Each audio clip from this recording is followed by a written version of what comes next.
ಶ್ರೀಕೃಷ್ಣಾಯ ನಮಃ. ವಸುದೇವಸುತಂ ದೇವಂ ಕಂಸಚಾಣೂರಮರ್ದನಂ ದೇವಕೀ ಪರಮಾನಂದಂ ಕೃಷ್ಣಂ ವಂದೇ ಜಗದ್ಗುರುಂ. ಬ್ರಹ್ಮಸ್ಥಾನ ಸರೋಜ ಮಧ್ಯವಿಲಸಚ್ಛೀತಾಂಶು ಪೀಠಸ್ಥಿತಂ ಸ್ಫೂರ್ಜತ್ಸೂರ್ಯರುಚಿಂ ವರಾಭಯಕರಂ ಕರ್ಪೂರಕುಂದೋಜ್ವಲಂ ಶ್ವೇತಸ್ರಗ್ವಸನಾನುಲೇಪನಯುತಂ ವಿದ್ಯುದ್ರುಚಾ ಕಾಂತಯಾ ಸಂಶ್ಲಿಷ್ಟಾರ್ಧತನುಂ ಪ್ರಸನ್ನವದನಂ ವಂದೇ ಗುರುಂ ಸಾದರಂ. ಶ್ರೀ ಗುರುಭ್ಯೋ ನಮಃ. ಲಂಬೋದರಂ ಪರಮಸುಂದರಮೇಕದಂತಂ ರಕ್ತಾಂಬರಂ ತ್ರಿನಯನಂ ಪರಮಂ ಪವಿತ್ರಂ ಉದ್ಯದ್ದಿವಾಕರಕರೋಜ್ವಲಕಾಯಕಾಂತಂ ವಿಘ್ನೇಶ್ವರಂ ಸಕಲವಿಘ್ನಹರಂ ನಮಾಮಿ. ತ್ವಾಂ ದೇವ ವಿಘ್ನಧಲನೇತಿ ಚ ಸುಂದರೇತಿ ಭಕ್ತಿಪ್ರಿಯೇತಿ ಸುಖದೇತಿ ಫಲಪ್ರದೇತಿ ವಿದ್ಯಾಪ್ರದೇತ್ಯಗಹರೇತಿ ಚ ಯೇ ಸ್ತುವಂತಿ ತೇಭ್ಯೋ ಗಣೇಶವರದೋ ಭವನಿತ್ಯಮೇವ. ಶ್ರೀ ಮಹಾಗಣಪತಯೇ ನಮಃ. ಯಾ ಕುಂದೇಂದು ತುಷಾರಹಾರಧವಳ ಯಾ ಶುಭ್ರವಸ್ತ್ರಾವೃತ ಯಾ ವೀಣಾ ವರದಂಡಮಂಡಿತಕರ ಯಾ ಶ್ವೇತಪದ್ಮಾಸನ ಯಾ ಬ್ರಹ್ಮಾಚ್ಯುತಶಂಕರಪ್ರಭೃತಿಭಿಃ ದೇವೈಃ ಸದಾ ವಂದಿತಾ ಸಾ ಮಾಂ ಪಾತು ಸರಸ್ವತೀ ಭಗವತಿ ನಿಶ್ಶೇಷಜಾಡ್ಯಾಪಃ. ಶ್ರೀ ಸರಸ್ವತ್ಯೇ ನಮಃ. ವೇದಾರ್ಥತತ್ವವಿಶದೀಕರಣೇನ ಪುಂಸಾಂ ಉಚ್ಚೈರ್ಗತಿಂ ಜಗತಿ ಯೋ ದಯಯಾ ವಿಧಾತುಂ ರಮ್ಯಾಂ ಪುರಾಣಪದವೀಂ ಪ್ರಣಿನಾಯ ತಸ್ಮೈ ಲೋಕೇಶವೈಭವಪುಷೇ ಋಷಯೇ ನಮಸ್ತಾತ್. ತಸ್ಮೈ ವ್ಯಾಸಾಯ ಮುನಯೇ ಸರ್ವಜ್ಞಾಯ ಮಹರ್ಷಯೇ ಪಾರಾಶರ್ಯಾಯ ಶಾಂತಾಯ ನಮೋ ನಾರಾಯಣಾತ್ಮನೇ. ಶ್ರೀ ವ್ಯಾಸಾಯ ನಮಃ. ನಾರಾಯಣಂ ನಮಸ್ಕೃತ್ಯ ನರಂ ಚೈವ ನರೋತ್ತಮಂ ದೇವೀಂ ಸರಸ್ವತೀಂ ವ್ಯಾಸಂ ತತೋ ಜಯಮುದೀರಯೇತ್. ಕನಕರುಚಿದುಕೂಲಃ ಕುಂಡಲೋಲ್ಲಾಸಿಗಲ್ಲಃ ಶಮಿತಭುವನಭಾರಃ ಕೋಪಿ ಲೀಲಾವತಾರಃ ತ್ರಿಭುವನಸುಖಕಾರಿ ಶೇಷಶಾಯೀ ಮುಕುಂದೋ ಪರಿಕಲಿತರಮಾಂಗೋ ಮಂಗಲಂ ನಸ್ತನೋತು. ನಮಾಮಿ ಗೋವಿಂದಪದಾರವಿಂದಂ ಸದೇಂದಿರಾನಂದನಮುತ್ತಮಾಡ್ಯಂ ಜಗಜ್ಜನಾನಾಂ ಹೃದಿ ಸನ್ನಿವಿಷ್ಟಂ ಮಹಾಜನೈಕಾಯನಮುತ್ತಮೋತ್ತಮಂ. ನಮಸ್ತೆ ಚಕ್ರಹಸ್ತಾಯ ಶಾಂಗಹಸ್ತಾಯ ತೇ ನಮಃ. ನಂದಹಸ್ತಾಯ ತೇ ವಿಷ್ಣೋ ಶಂಖಹಸ್ತಾಯ ತೇ ನಮಃ. ಓಂ ನಮೋ ವಾಸುದೇವಾಯ ನಮಃ ಸಂಕರ್ಷಣಾಯ ಚ ಪ್ರದ್ಯುಮ್ನಾಯ ನಮಸ್ತುಭ್ಯಂ ಅನಿರುದ್ಧಾಯ ತೇ ನಮಃ. ದಂಷ್ಟ್ರಾಗ್ರೇಣೋ ಧೃತಾ ಗೌರು ದಧಿಪರಿವೃತಾ ಪರ್ವತೈರ್ನಿಮ್ನಗಾಭಿಃ ಸಾಕಂ ಮೃತ್ಪಿಂಡವದ್ಬೃಹದುರ್ವಪುಷಾನಂತರೂಪೇಣ ಯೇನ ಸೋಯಂ ಕಂಸಾಸುರಾರಿರ್ಮುರನರಕದಶಾಸ್ಯಾಂತಕೃತ್ಸರ್ವಸಂಸ್ಥಃ ಕೃಷ್ಣೋ ವಿಷ್ಣುಃಸುರೇಶೋ ನುದತು ಮಮ ರಿಪೂನ್ ಆದಿದೇವೋ ವರಾಹಃ. ನಮಸ್ತಸ್ಮೈ ವರಾಹಾಯ ಲೀಲಯೋದ್ಧರತೆ ಮಹೀಂ ಖುರಮಧ್ಯಗತೋ ಯಸ್ಯ ಮೇರುಖಣಖಣಾಯತೆ. ಶ್ರೀ ವರಾಹಮೂರ್ತಯೇ ನಮಃ. ಪ್ರಿಯ ಬಾಂಧವರೇ, ನಮ್ಮ ಈ ಶ್ರೀ ಲಾಲೀಕೃಷ್ಣ ಚಾನಲ್ಗೆ ಸ್ವಾಗತ. ಇಂದಿನ ವಿಡಿಯೋದಲ್ಲಿ ನಾವು ಶ್ರೀ ವರಾಹ ಮಹಾಪುರಾಣದ 172ನೆಯ ಅಧ್ಯಾಯದ ಪೂರ್ವಭಾಗದ ವಿಚಾರ ಮಾಡೋಣ. ಈ ಅಧ್ಯಾಯದಲ್ಲಿ ಗೋಕರ್ಣನ ಮತ್ತು ಆತನಿಂದ ಜೀರ್ಣೋದ್ಧಾರವಾದ ಮಥುರೆಯ ಉಪವನದ ಕಥೆ, ಆರಾಮಾದಿಗಳ ನಿರ್ಮಾಣ ಫಲದ ವಿಚಾರ ಮಾಡೋಣ. ಶ್ರೀಕೃಷ್ಣಾಯ ನಮಃ. ಶ್ರೀ ವರಾಹಮೂರ್ತಿಯು ಹೇಳುತ್ತಾನೆ, ಗೋಕರ್ಣನು ಆ ಶುಭ ದೇವಾಲಯದಲ್ಲಿ ಮೊದಲನೆಯ ದಿನದಂತೆಯೇ 13 ದಿನಗಳು ಸೇವಾದಿಗಳನ್ನು ಮಾಡಿದನು. ರೂಪವತಿಯರು, ನೃತ್ಯ ಗೀತಗಳಲ್ಲಿ ಕುಶಲರು, ಚೆನ್ನಾಗಿ ಸಿಂಗರಿಸಿಕೊಂಡವರೂ ಆದ ದೇವಿಯರು ನಿತ್ಯವೂ ದೇವನನ್ನು ಸೇವಿಸಿ ಗೋಕರ್ಣನನ್ನು ಆದರಿಸಿ ಸಂತೋಷಪಡಿಸುತ್ತಿದ್ದರು. ಆ ಗೋಕರ್ಣನು ಎಲ್ಲ ವಿಚಾರಗಳಲ್ಲೂ ತನ್ನ ಮನೆಯನ್ನು ಮರೆತನು. ಬಳಿಕ ಒಂದು ದಿನ ಆ ಗೋಕರ್ಣನು ಆ ದೇವಿಯರು ತೇಜೋಹೀನರು, ವಿವರ್ಣಮುಖರು, ದೀನರು, ಒಳ್ಳೆಯ ಉಡಿಗೆ ತೊಡಿಗೆಗಳಿಲ್ಲದವರು, ಕೃಶಾಂಗರು, ಬೋಳಾದ ತಲೆ, ಕಣ್ಣಿಮೆ, ಉಗುರು ಮೊದಲಾದವುಗಳುಳ್ಳವರು, ರಕ್ತವು ಸೋರುತ್ತಿರುವ ವ್ರಣಗಳುಳ್ಳವರು, ವಿಕಾರವಾದ ರೂಪವುಳ್ಳವರೂ ಆಗಿ ಕಾಣಿಸಿದರು.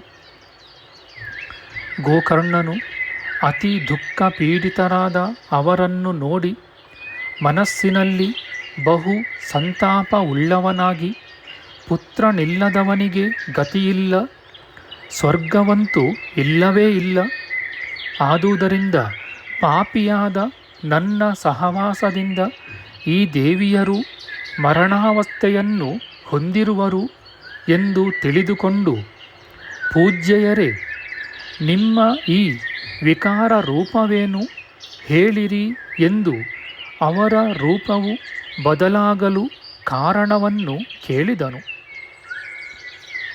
ದೇವಿಯರು ಹೇಳುತ್ತಾರೆ, ಮಹಾಭಾಗ್ಯನೇ, ಇದನ್ನು ಕೇಳಬಾರದು. ಯಾರಿಂದ ಸುಕೃತ ಫಲವನ್ನು ಅನುಭವಿಸುವೆವೋ ಕಾಲಾತ್ಮನಾದ ಆ ಭಗವಂತನಾದ ದೇವರೇ ಎಲ್ಲಕ್ಕೂ ಕಾರಣ. ಆ ಗೋಕರ್ಣನು ನಿತ್ಯವೂ ಅವರನ್ನು ಪ್ರಶ್ನಿಸಿ ಅದೇ ಉತ್ತರವನ್ನು ಕೇಳುತ್ತಿದ್ದನು. ದುಃಖ ಪೀಡಿತನೂ ಅತಿ ದೀನನೂ ಆಗಿ ಕೇಳುತ್ತಿದ್ದರೂ ಅತಿ ದುಃಖಿತರಾದ ಅವರು ಅವನಿಗೆ ಹೇಳುತ್ತಿರಲಿಲ್ಲ. ಗೋಕರ್ಣನು ನಿಜಾಂಶವನ್ನು ತಿಳಿಯುವುದಕ್ಕಾಗಿ ಅವರಿಗೆ ಪ್ರಣಾಮ ಮಾಡಿಯೂ ಕೆಲವು ವೇಳೆ ಆಗ್ರಹದಿಂದಲೂ ಮತ್ತೆ ಮತ್ತೆ ಅವರನ್ನು ಪ್ರಶ್ನಿಸುತ್ತಲೇ ಇದ್ದನು. ಆರ್ತನಾದ ನನಗೆ ನಿಮ್ಮ ವಿರೂಪಕ್ಕೆ ಕಾರಣವನ್ನು ಹೇಳಿರಿ. ನೀವು ಹೇಳದೆ ಮರೆಸುವುದಾದರೆ ಅತಿ ದುಃಖಿತನಾದ ನಾನು ಅಗಾಧವೂ ದುಸ್ತರವೂ ಆದ ಸಾಗರದಲ್ಲಿ ಬಿದ್ದು ಈಗ ಪ್ರಾಣ ಬಿಡುವೆನು ಎಂದನು. ಗೋಕರ್ಣನು ಹಾಗೆ ಹೇಳಲು ಆಗ ಅವರ ಮಧ್ಯದಲ್ಲಿ ಒಬ್ಬಳು ಈ ಮಾತನ್ನು ಹೇಳಿದಳು. ಯಾರು ರೋಗ ಶೋಕವನ್ನು ಹೋಗಲಾಡಿಸಬಲ್ಲನೋ ಅವನೊಡನೆ ದುಃಖವನ್ನು ಹೇಳಿಕೊಳ್ಳಬೇಕು. ಮಗುವೆ, ನಮಗೆ ಈ ವೈರೂಪ್ಯವು ಹೇಗೆ ಉಂಟಾಯಿತೆಂಬುದನ್ನು ನಾನು ಹೇಳುತ್ತೇನೆ. ಒಂದೇ ಮನಸ್ಸಿನಿಂದ ಕೇಳು. ಮನುಷ್ಯರಿಗೆ ಮುಕ್ತಿದಾಯಕವೂ ರಮ್ಯವೂ ಆದ ಮಥುರಾಪುರಿ ಎಂಬುದೊಂದಿದೆ. ಅಯೋಧ್ಯಾಧಿಪನಾದ ವೀರನೊಬ್ಬನು ಚತುರಂಗ ಸೈನ್ಯದೊಡನೆ ಚಾತುರ್ಮಾಸ್ಯದಲ್ಲಿ ತೀರ್ಥ ಸೇವೆಗಾಗಿ ಭಕ್ತಿಪೂರ್ವಕವಾಗಿ ಆ ಮಥುರೆಗೆ ಬಂದನು. ಅಲ್ಲಿ 5 ವಿಷ್ಣು ದೇವಾಲಯಗಳು, ಸುತ್ತಲೂ ಉತ್ತಮ ಪ್ರಾಕಾರದಿಂದ ಸುತ್ತಿರುವ ನಿರ್ಮಲವಾದ ಉದ್ಯಾನವನಗಳು ಇದ್ದವು. ಆ ಉದ್ಯಾನವನದಲ್ಲಿ ಜಲಯಂತ್ರಗಳಿಂದ ಕೂಡಿದ ಬಾವಿಗಳು, ಸುವಾಸನೆಯುಳ್ಳ ಅನೇಕ ಜಾತಿಯ ಹೂವುಗಳು, ಎಲ್ಲ ಋತುಗಳಲ್ಲಿಯೂ ಫಲಿಸುವ ಬಹು ಮನೋಹರವಾಗಿರುವ ಮರಗಳು ಇದ್ದವು. ಅಯೋಧ್ಯೆಯಿಂದ ಬಂದ ಆ ರಾಜರ್ಷಿ ಆ ಉದ್ಯಾನವನದ ಸಮೀಪದಲ್ಲಿ ಬೀಡು ಮಾಡಿದನು. ಪಾಪ ಬುದ್ಧಿಗಳಾದ ಆತನ ಸೇವಕರು ಬೇಡವೆಂದು ಎಷ್ಟು ತಡೆದರೂ ಆ ತೋಟದ ಎಲ್ಲ ಫಲ ವೃಕ್ಷಗಳನ್ನೂ ಹಾಳು ಮಾಡಿದರು. ಪ್ರಾಕಾರವನ್ನು ಕಂದಕವನ್ನು ನೆಲಸಮ ಮಾಡಿದರು. ಯಾರು ಹಾಗೆ ಅಲ್ಲಿ ಉದ್ಯಾನವನ ಪ್ರಾಕಾರಾದಿಗಳನ್ನು ಮಾಡಿದನೋ ಆತನು ಪಂಜರದಲ್ಲಿ ಸಿಕ್ಕಿದ ಸಿಂಹದಂತೆ ದೈವವಶನಾದನು. ಇನ್ನು ನಮ್ಮನ್ನು ಕಾಪಾಡುವವರಾರು ಎಂದು ದೀನಳಾಗಿ 2 ಕೈಗಳಿಂದಲೂ ಮುಖವನ್ನು ಮುಚ್ಚಿಕೊಂಡು ಅಯ್ಯೋ ಕಷ್ಟ ಎಂದು ಹೇಳುತ್ತಾ ಕಣ್ಣೀರಿನಿಂದ ಸ್ತನದೆಡೆಯೆಲ್ಲ ನೆನೆಯುವಂತೆ ಗಟ್ಟಿಯಾಗಿ ಅತ್ತಳು. ಆಗ ದೇವಿಯರೆಲ್ಲರೂ ಅಳಲಾಗಿ ಹೆಣ್ಣು ಕುರವ ಹಕ್ಕಿಗಳ ಧ್ವನಿಯಂತೆ ಅವರ ರೋದನ ಧ್ವನಿಯು ದೊಡ್ಡದಾಗಿ ಕೇಳಿಸಿತು. ಅದರಿಂದ ಗೋಕರ್ಣನು ಬಹಳವಾಗಿ ದುಃಖವುಳ್ಳವನಾದನು. ಗೋಕರ್ಣನು ಆ ದೇವಿಯರಲ್ಲಿ ಒಬ್ಬೊಬ್ಬಳಿಗೂ ಕಾಲಿಗೆ ತಲೆಬಾಗಿ ವಂದಿಸಿ ಕೈ ಮುಗಿದುಕೊಂಡು ದೀನಧ್ವನಿಯಿಂದ ಅವರನ್ನು ಮೆಲ್ಲಗೆ ಸಂತೈಸಿದನು. ಮೂರ್ಛೆಯಿಂದ ಎಚ್ಚರಗೊಂಡ ಅವರೆಲ್ಲರನ್ನೂ ಕುರಿತು ಗೋಕರ್ಣನು ಒಳ್ಳೆಯ ಮಾತಿನಿಂದ, ನಾನು ಅಲ್ಲಿದ್ದೆನಾದರೆ ತೋಟವನ್ನು ಹಾಳು ಮಾಡಿದ ಆ ದೊರೆಯನ್ನು ತಡೆಯುತ್ತಿದ್ದೆನು.